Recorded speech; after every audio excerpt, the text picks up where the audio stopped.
เป็นเพราะเธอใจดำ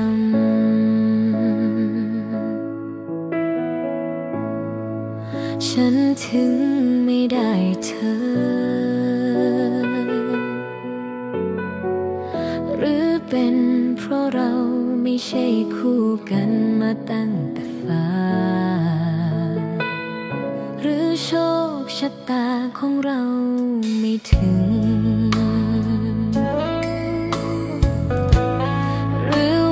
เป็นเพราะเธอไม่เลือกฉันรักของเราถึงไปด้วยกันไม่ได้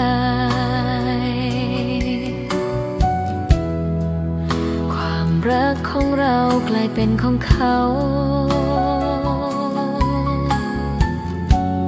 ฉันเสียใจที่สุดน้ำตาไหลออกมา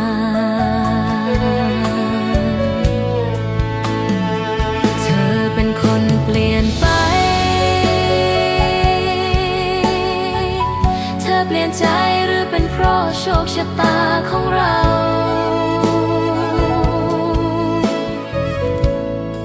เธอเป็นคนจากไปเธออาจจะไม่เสียใจอย่างฉันเธอไปมีคนใหม่ที่ดีกว่า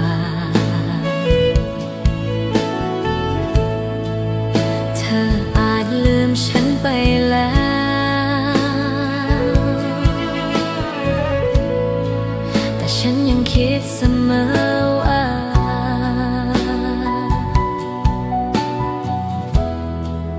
เป็นเพราะโชคชะตาของเราไม่ถึง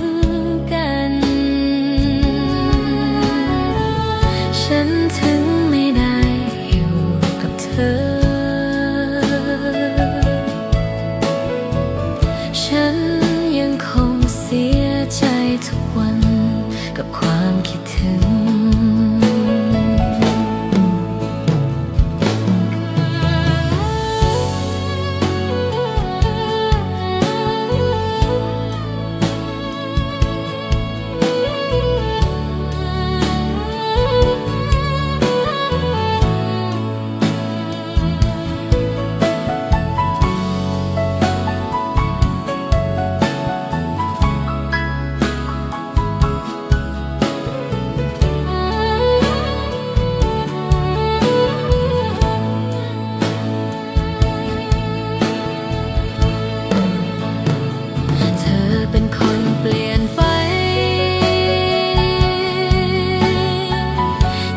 ใจหรือเป็นเพราะโชคชะตาของเรา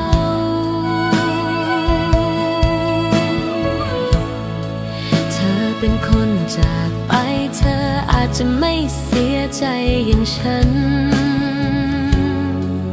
เธอไปมีคนใหม่ที่ดีกว่า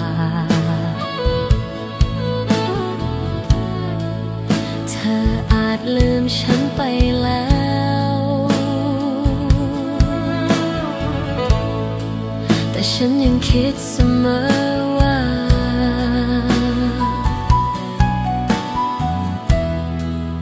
เป็นเพราะโชคชะตาของเราไม่ถึงกันฉันถึงไม่ได้อยู่กับเธอฉันยังคงเสียใจทุกวันกับความคิดถึง